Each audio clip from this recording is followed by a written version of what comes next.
여호수아가 그 땅을 정탐한 두 사람에게 이르되 그 기생의 집에 들어가서 너희가 그 여인에게 맹세한 대로 그와 그에게 속한 모든 것을 이끌어내라 하매 정탐한 젊은이들이 들어가서 라합과 그의 부모와 그의 형제와 그에게 속한 모든 것을 이끌어내고 또 그의 친족도 다 이끌어내어 그들을 이스라엘의 진영 밖에 두고 무리가 그 성과 그 가운데 있는 모든 것을 불로 사르고 은금과 동철 기구는 여호와의 집 곳간에 두었더라. 여호수아가 기생 라합과 그의 아버지의 가족과 그에게 속한 모든 것을 살렸으므로 그가 오늘까지 이스라엘 중에 거주하였으니 이는 여호수아가 여리고를 정탐하려고 보낸 사자들을 숨겼음이었더라. 여호수아가 그때에 맹세하게 하여 이르되 누구든지 일어나서 이 여리고 성을 건축하는 자는 여호와 앞에서 저주를 받을 것이라. 그 기초를 쌓을 때에 그의 맏아들을 잃을 것이요 그 문을 세울 때에 그의 막내 아들을 잃으리라 하였더라. 아멘. 여리고성을 재건하지 않은 이유라는 제목으로 말씀을 나눌까 합니다. 우리가 지난 시간부터 말씀을 보니까 이스라엘 백성들이 여리고성을 빙빙 돌았고요. 그것은 그냥 돈 것이 아니라 하나님의 말씀을 따라서 순종하는 걸음이었습니다. 그럴 때에 하나님께서 여리고성을 무너뜨려 주셨고 이스라엘 백성들은 너무나 쉽게 그 성 안으로 들어가서 승리를 쟁취할 수가 있었습니다. 근데 여러분, 이 여리고에서 이 한판 전투가 일어나기 전에 참 이스라엘 백성들이 하던 일이 참 많았어요. 요단강을 건너면서 그 요단강 바닥에 있었던 돌들 12개를 가지고 나와서 돌 무더기를 쌓기도 했고요. 또 요단강을 다 건넌 후에 그 여리고 성이 바라보이는 그곳에서 어쩌면 너무나 태평하게 할례도 받았습니다. 유월절도 지켰습니다. 이런 여러 가지 일들이 있었는데 이것들의 공통점이 다 뭐예요? 공통점을 한 가지로 얘기하자고 한다면 하나님께서 우리에게 행하신 일들을 기억한다는 것이죠. 하나님께서 우리를 위해서 어떤 기적, 어떤 놀라운 일을 행해 주셨는가? 우리는 하나님의 백성으로서 어떻게 살아가고 있는가 하는 것을 깨달으면서 하나님께서 하신 일을 오래도록 변함없이 기억해야 되겠다 하는 그런 표로서 그들 가운데 둔 것이었습니다. 하나님께서 날마다 놀라운 일들을 행해 주셨어요. 많은 기적들을 이스라엘 백성들을 위해서 베풀어 주셨어요. 근데 그거 다 까먹고 잊어버리면 안 되잖아요. 너무나 아까운 은혜잖아요. 하나님께서 이런 모든 일들을 통해서 하나님은 어떠한 분이신 것을 드러내 보여주셔요. 하나님께서 이러한 기적을 통해서 단지 어려움만을 면하는 것이 아니라 하나님께서 이스라엘 백성들을 얼마나 사랑하시는지, 그리고 그 백성들은 하나님의 언약의 백성으로서 어떠한 은혜를 받게 되는지를 똑똑히 보여주신다는 거예요. 그래서 하나님께서 이러한 은혜들을 베풀어 주시고 기억하라 하셨는데 그 당대의 사람들이 그걸 다 잊어버리고, 아니 당대의 사람들은 기억한다 할지라도 그 후대에 일어나는 자녀 자손들, 그 자녀 세대의 사람들은 우리는 하나님 모르는데요, 우리는 여호와 하나님 누구신지 모르는데요, 우리를 위해서 뭘 해주셨나요? 그렇게 말하면 안 된다는 거죠. 후세대들이 모른다고 한다면 다시 그들에게 똑같이 또 새로운 기적들을 그들을 위해서 계속해서 베풀어 주셔야 되는 것 아니겠어요? 그러니까 하나님께서는 지금 당장의 너희들도 마찬가지고 나중에 너희들의 후대에 일어나는 그 자손들을 위해서도 이러한 기념이 될 만한 어떤 것들, 우리가 보고 들을 수 있는 어떤 것들을 이렇게 마련해 두어라, 바로 그렇게 말씀하신다는 것이죠. 이스라엘 백성들이 자신의 몸에 할례를 행했습니다. 몸에 남겨지는 표지요. 자녀들의 몸에 할례를 행할 때 그것이 자녀들의 몸에 남겨지는 표라는 겁니다. 우리는 하나님의 언약 백성이다. 그리고 하나님은 우리의 언약의 하나님으로서 우리에게 이러한 좋은 것들을 해주시고 우리를 이끌어 주셨다. 그래서 할례를 행하는 것이죠. 그리고 요단강 바닥에서 돌덩어리를 여러 개 들고 나왔습니다. 그리고 그것을 쌓아서 탑 무더기를 만들었지요. 보라, 이것이 하나님께서 우리를 안전하게 이끌어 이 약속의 땅에 인도하신 그 표다. 우리가 이 돌무더기를 바라볼 때 우리는 그것을 기억해야 된다. 그리고 유월절을 지키면서 우리가 애굽에서 있을 때에 하나님께서 애굽의 장자들을 다 치실 때에 우리는 살려주셨다. 우리로 하여금 양의 피를 문설주에 바르게 하심으로 우리는 생명을 얻고 살아가게 하셨다. 그래서 유월절 이 날에 우리가 양고기를 먹으면서 그날을 기억한다. 하나님께서 우리를 살려주셨음을 기억한다. 음식으로 하는 표라라는 것입니다. 음식으로 하는 표지요. 기념이라는 것입니다. 그래서 잊어버리기를 참 잘하는 우리 사람들에게 하나님께서 잊지 말라고, 더 기억하라고 이렇게 여러 가지 기념이 될 만한 기념품, 또 기념일, 이런 것들을 지정해 주셨다라는 것이에요. 그러니 여리고성 전투에서 이긴 이 첫 승리, 이때에도 예외는 아니겠지요. 무언가 잊지 말아야 할 것들이 있었겠지요. 오늘 말씀에 보면 그러한 것들이 있습니다. 잊지 말고 기억하게 하시는 그 무언가 징표가 있습니다. 거기에 담긴 의미가 무엇인지 오늘 말씀 속에서 한번 보려고 하는데요. 두 가지가 있습니다. 우리 잊지 말아야 될 것 두 가지. 그 중에 하나는 이 처참하게 부서진 이 여리고 성벽과 그 여리고 성 안, 이 여리고 성 전체를 재건하지 말아야 된다는 것입니다. 다시 이걸 쫙 정리하고 이걸 새롭게 성을 정리하지 말아야 된다. 성벽을 다시 세우고 성문을 세우고 이렇게 하지 말아야 된다. 그대로 놔둬라 하나님께서 말씀하셨어요. 26절에 보니까 여호수아가 그때 맹세하게 하여 이르되 누구든지 일어나서 이 여리고 성을 건축하는 자는 여호와 앞에서 저주를 받을 것이라. 그 기초를 쌓을 때에 그의 맏아들을 잃을 것이요 그 문을 세울 때에 그의 막내 아들을 잃으리라 하였더라. 전쟁을 해가지고 여리고성을, 그 크고 견고한 사람이 살기 좋을 것 같은 여리고성을 차지하는 것, 왜 그렇게 그 성을 차지했어요? 왜 하나님께서 그 성을 무너뜨려 주셨어요? 들어가서 살아야 될 것 아닙니까? 귀하게 얻은 첫 번째 성 아니겠습니까? 차지했으면 거기 정착해서 살아야 되고, 정착해서 살려면 거기를 정리를 해야 되잖아요. 무너진 돌도 치우고 성벽도 다시 쌓고 그 안에 불탄 것, 살육당한 동물의 시체들 다 치우고 깨끗하게 해서 다시 집을 예쁘게 짓고 거기서 편하게 살아야 되는 것이잖아요. 그런데 그렇게 하지 말라고 하시는 거예요. 그냥 폐허로 놔두고 시간이 지나면 여기 왜 이렇게 이런 채로 놔뒀지? 이러면서 우리가 좀 깨끗하게 정리해서 우리가 여기 살아볼까? 하는 사람들도 있을 것입니다. 그런 사람들이 있을 수 있겠죠. 그래서 여호수아를 통해서 아주 그런 일이 없도록 하나님께서 저주로 사람들이 다 이것을 알고 두려워하도록, 다시는 여리고성이 재건되지 못하도록 이런 저주까지 내리게 하신 것이었어요. 아주 구체적으로 저주하십니다. 성벽의 기초벽돌을 다시 쌓으면 맏아들을 잃게 될 것이다, 그 사람의. 그리고 그 사람이 성문을 다시 갖다 붙일 때에는 막내 아들을 잃을 것이다. 이런 무서운 저주까지 내려칩니다. 그래서 이 저주 때문에 오랜 세월 동안 이 여리고성은 분명히 이스라엘 땅 안에 있었고 그들이 그렇게 살 수 있었지만은 그대로 내버려둔 채 정착해서는 살지 않는 그러한 동네가 되어버렸던 것이죠.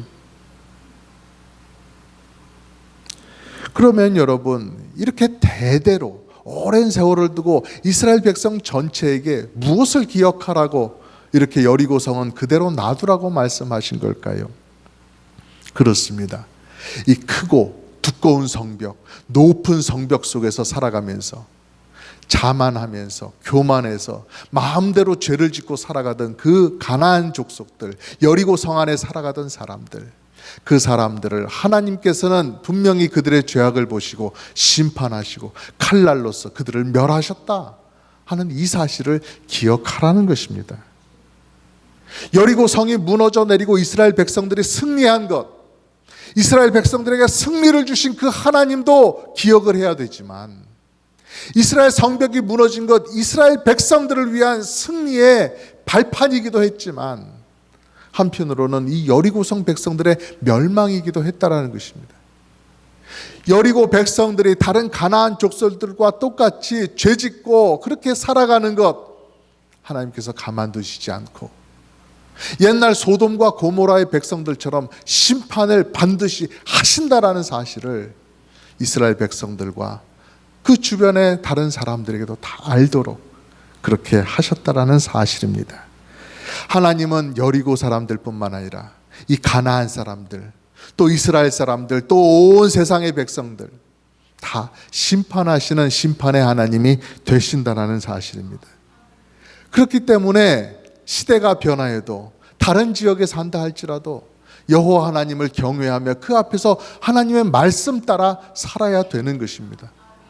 하나님의 말씀이 주어졌는데 그 말씀을 기억하고 하나님 앞에 죄짓지 않도록 그렇게 살아야 된다라는 것이죠.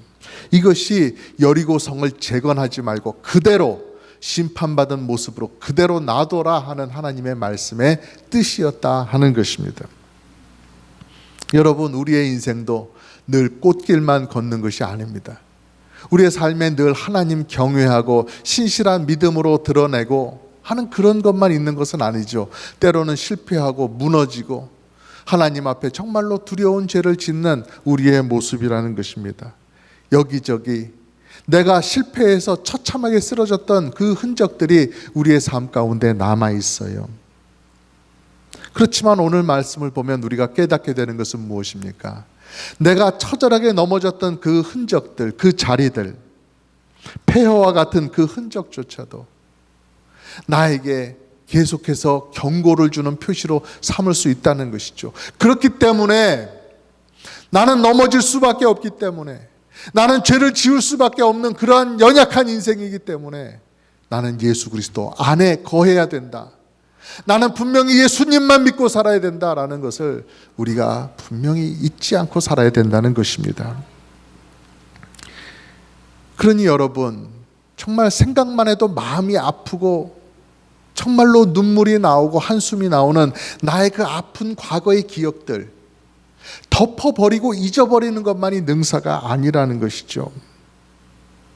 다 덮어버리고 부인하고 그건 과거의 그 모습은 내가 아니었어 이렇게 부인하면서 다른 사람들 앞에서 또 내 스스로 나는 더 완벽한 사람이야, 나는 더 하나님 앞에 신실한 사람이야, 경건한 사람이야, 나는 하나님께 영광만 돌리는 사람이야, 그런 것처럼 이렇게 포장하고 억지로 좋은 모습만 이렇게 남길 필요는 없다라는 것입니다.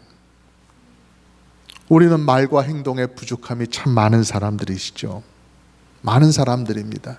그렇기 때문에 중요한 것은요, 하나님의 진노를 샀던 또 부끄러울 수밖에 없는 그러한 인생의 시간들, 그것을 하나님 앞에 성장의 발판으로 삼고 그 어리석음을, 그 실패를 반복하지 않는 것이 중요합니다. 그렇다고 해서 또 우리 삶의 모든 것을 또 그렇게 막 이정표로 삼고 기념거리로 삼고 해서 우리가 그것을 다 붙잡고 있을 필요는 또 없어요. 이스라엘 백성들에게 그냥 폐허로 남겨두어야 할 성은 여리고성 하나면 충분했습니다. 이스라엘 백성들이 가는 곳마다 그 이스라엘 전역에 그 폐허와 같은 가나안 족속의 성들을 놔둘 필요는 없었어요. 그런 것처럼 본보기로 하나면 충분하지요. 우리가 힘써야 할 일은 내 실패와 내 아픔을 빠짐없이 기록해서 깊은 경고의 표지판을 많이 세우는 일이 아닙니다. 하나라도 그 진실한 표지판을 놔두고 그 표지판 앞에서 우리는 항상 예수 그리스도를 바라보는 것, 그것이 정말로 중요하지요. 날마다 예수 그리스도 안에 살아가며 성령 하나님과 동행하는 그러한 삶이 우리에게는 정말로 중요합니다. 오늘 말씀의 교훈 잘 받아서 여러분, 이 여리고성만이 아니라 이것을 넘어서서 그 다음 성으로 계속해서 진격해 나아가시는 여러분의 발걸음이 되시기를 주님의 이름으로 축복합니다. 아멘. 오늘 말씀에는 여리고성이 함락되면서 여리고성에 내리는 저주가 있었지만은요, 그것만 있었던 것은 아닙니다. 승리와 축복과 새 생명, 새 출발, 그것이 있는 자리이기도 했다라는 사실입니다. 먼저 이런 축복과 새 삶이 누구에게 주어졌어요? 이스라엘 백성들에게 주어졌지요. 어쩌면 그 성이 무너지지 않았다면 정말로 그 성을 점령하기 위해서 그 두껍고 높은 성벽을 넘어가거나 깨뜨리기 위해서 수많은 이스라엘 백성들이 다치거나 죽을 그러한 일이었다는 것이죠. 그런데 하나님께서 그 성을 단번에 무너뜨려 주셔서 이스라엘 백성들은 아무 사상자 없이 그 성 안으로 진격해 들어갈 수가 있었다는 것이죠. 그래서 하나님 의지해서 그 성을 돌고 모든 것을 의지했더니 하나님께서 승리를 맛보게 해 주시더라는 것이죠. 정말로 하나님께서 가나안 땅 그 여리고성을 점령하게 해 주시더라는 것이죠. 그러면서 이스라엘 백성에게 새 출발, 새로운 삶의 시작이 있었던 것이었습니다. 그리고 또 이스라엘 백성들뿐만 아니라 또 새 출발을 하게 된 사람들은 누구였어요? 여리고성에 살아가던 라합, 그리고 그의 가족들, 그들이 한두 명이 아니었다라는 사실이 나타나고 있죠.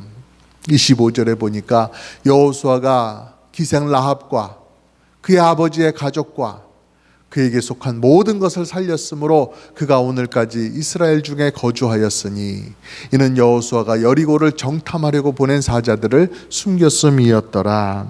아멘. 원래라면 여리고성이 점령될 때에 칼에 죽고 불에 타야만 하는 그러한 사람들과 그 가족의 소유물들이었어요. 그런데 이들이 놀랍게도 살아남았다라는 것이죠.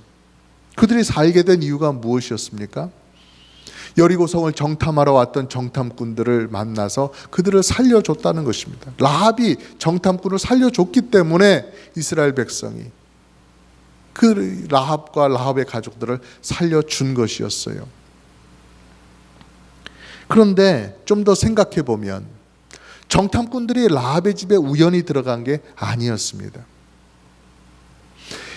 들려오는 이스라엘 백성과 또 이스라엘 백성 가운데 거하시는 하나님, 여호와 하나님에 대한 소문을 듣고 그 하나님을 사모하며 그 하나님만이 참된 하나님이시라는 사실을 알고 믿게 된 라합이었어요. 그리고 그 사실을 하나님께서 아셔서 라합을 구하시기로 하셨죠. 그래서 정탐꾼들을 라합의 집에 보내셨고 라합을 만나게 하신 거예요. 라합은 정탐꾼들을 살려주고 정탐꾼들과 이스라엘 백성들은 라합을 살려주고 하는 이러한 살려주는 관계가 서로 맺어지도록 하신 것이죠. 이 모든 것을 하나님께서 알고 계시고 하나님께서 친히 이것을 이루셨다는 것이죠. 그러니까 소돔과 고모라를 심판하시고 거기에 유황불을 쏟아서 내려주셔서 모든 사람들을 진멸하실 때에 그 가운데서도 롯과 롯의 가족들을 살려내신 것처럼 이 여리고성을 진멸하실 때에도 하나님을 사랑하고 하나님을 믿는, 하나님을 경외하는 이 라합과 또 그에게 속한 그 가족들을 내버려 두지 아니하시고 구원해 내신 그 하나님이시다 하는 사실을 우리가 보게 되는 것입니다. 이 라합이 살면서 그녀의 가족에게 뭐 어떤 표를 하거나 다른 것들이 그에게 있지는 않았지만 라합이라고 하는 그 여리고의 사람, 그의 일가 친척이 이스라엘 백성 중에 머물러 살게 된다는 그 자체가 하나님께서는 구원의 하나님이시구나, 하나님은 심판 가운데서도 구원을 행하시는 하나님이시구나, 하나님께서 바로 이 사람들을 살리셨구나 하는 그것을 분명히 볼 수 있게 하는 증거가 되었다라는 것입니다.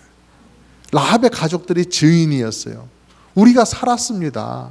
우리가 하나님을 믿었더니 하나님께서 우리를 어떻게 하시고 정탐꾼들을 만나게 하셔서 건져내 주셨습니다. 모든 사람들이 다 죽는 가운데서 우리는 살아났습니다 라고 하는 이 사실을 이스라엘 백성들 가운데 증거할 만한 사람으로 살아갔다라는 것이죠. 사랑하는 성도 여러분, 우리 하나님은 심판의 하나님이시기도 하고 구원의 하나님이시기도 하십니다. 그래서 멸망을 받을 사람들에게는, 심판을 받을 사람들에게는 우리 하나님이 그렇게 두려운 하나님이 될 수밖에 없겠죠. 여호와 하나님만큼 두려운 분이 없겠죠. 심판한다고 하시니까. 그러나 예수님을 믿고 구원받는 사람에게는, 우리 하나님을 구원의 하나님으로 만나게 될 우리들에게는 얼마나 하나님이 사랑스럽고 얼마나 감사한 분이 되십니까? 그렇기 때문에 예수님을 믿고 구원받는 것이 우리의 인생 가운데 가장 큰 일이고 가장 큰 행복이 되는 것입니다. 그것은 아직까지 예수님을 믿지 않는 사람들에게도 마찬가지입니다. 이 세상의 가장 큰 일, 가장 큰 행복, 가장 큰 변화, 예수님을 믿는 것밖에는 없다라는 것이죠. 우리 주변에 보면 하나님께서 우리를 위해서 행해 주신 그런 것들을, 그 은혜를 기억하게 만들어주는 것들이 많이 있습니다. 그 모든 것 가운데 우리 자신이 그래야 되겠죠. 라합의 가족이 하나님의 구원을 나타내는 하나의 증거가 되었던 것처럼 우리들도 이 세상 속에서 하나님의 구원이 얼마나 복된 것인지, 얼마나 놀랍고 은혜가 충만한 것인지 그것을 드러내며 살아가는 증인, 증거가 되기를 간절히 바랍니다. 내가 어떻게 구원받았는지, 어떻게 지금 성령 하나님께서 나와 동행하시면서 우리를 천국으로 인도해 주고 계신지, 그 드라마틱한 이야기가 여러분의 삶의 면류관이 되기를 간절히 바라며 축복합니다.